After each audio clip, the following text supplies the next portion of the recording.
Assalamualaikum warahmatullahi wabarakatuh. Perkenalkan, nama saya Dena Septiani, NPM 2121030019, kelas A dari jurusan Pendidikan Masyarakat.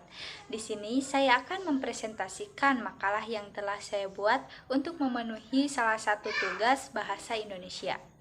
Yang terhormat Bapak Agi Ahmad Ginanjar MPD selaku dosen pengampu mata kuliah Bahasa Indonesia yang saya hormati, tak lupa teman-teman seperjuangan yang saya cintai.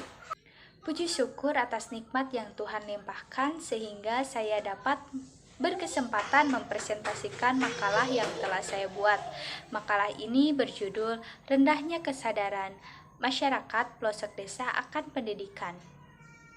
Kesadaran akan pendidikan di Indonesia masih sangat rendah, khususnya pada masyarakat daerah pelosok atau pedesaan terpencil yang beberapa persoalan objektif yang membuat masyarakat cenderung tidak mementingkan pendidikan. Nah, banyak dari mereka masyarakat pedesaan yang berpikir sempit tentang pendidikan formal ataupun non-formal, padahal pendidikan sangat berperan penting untuk menunjang kehidupan mereka di masa yang akan datang. Lalu selanjutnya slide 2. Nah, lalu apa arti pendidikan? Pendidikan merupakan hal terpenting dalam kehidupan yang bisa merubah kita menjadi manusia yang lebih baik. Tanpa pendidikan dan juga ilmu, pikiran kita akan terasa sempit. Maka dari itu, kita sebagai calon pendidik harus menciptakan perubahan dan bergerak karena masyarakat di sekitar kita sangat membutuhkan hak-hak pendidikan. Sudah saatnya kita membimbing, mengarahkan potensi hidup berupa kemampuan-kemampuan dasar. Nah, lalu slide 3. Bagaimana pandangan masyarakat terhadap pendidikan? Tentunya banyak masyarakat yang beranggapan bahwa pendidikan itu gak penting. Tentunya persepsi itu ada penyebabnya. Nah, di slide selanjutnya ada faktor penyebab rendahnya kesadaran masyarakat akan pendidikan. Yang pertama, persepsi masyarakat. Banyak orang tua di pedesaan berpikir untuk apa sekolah, dan mereka tidak menyekolahkan anaknya sehingga anak-anaknya pun sama seperti orang tua sebelumnya yang hanya berbekal dari pengalaman yang seadanya. Kebanyakan anak-anak di pedesaan setelah mereka lulus dari pendidikan pertama, sebagian dari mereka ada yang merantau ke ibu kota untuk bekerja, dan itu pun jika tidak dibekali dengan ilmu pengetahuan, bisa-bisa di tempat rantauan pun akan menjadi pengangguran. Lalu yang kedua ada kurangnya pengetahuan dan pemahaman. Pemahaman masyarakat yang bersikap tertutup akan dunia yang terus berkembang menyebabkan sempitnya pengetahuan dan pemahaman mereka. Tetapi bukan berarti penduduk masyarakat pelosok itu tidak baik dalam cara pola berpikirnya. Hanya saja mereka lebih banyak menjalankan dan meniru dari kebiasaan orang-orang sebelumnya, sehingga sedikit peluang untuk bergerak menuju kemajuan. Lalu yang ketiga ada sarana pendidikan. Infrastruktur sarana pendidikan yang tidak merata dan tidak terperhatikan membuat desa-desa di pelosok Indonesia tidak merasakan fasilitas pendidikan yang seharusnya mereka dapatkan.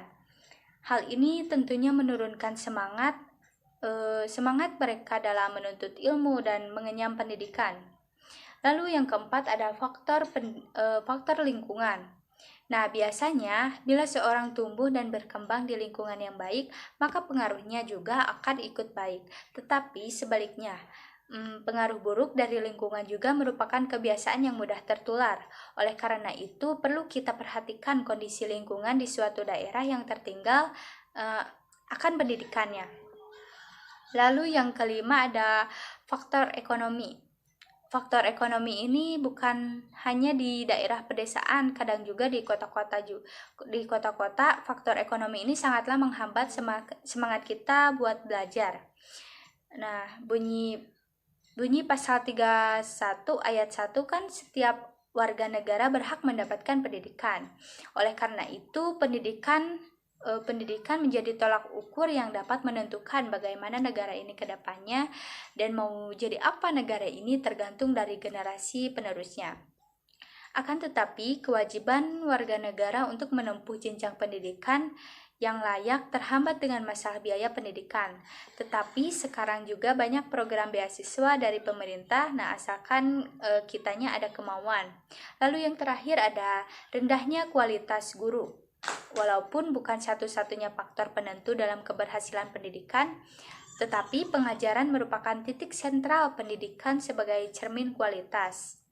Nah, tenaga pengajar seperti guru yang rendah ini juga dipengaruhi oleh rendahnya tingkat kesejahteraan guru yang ada di Indonesia. Nah, kurang lebih hal itu yang dapat saya sampaikan.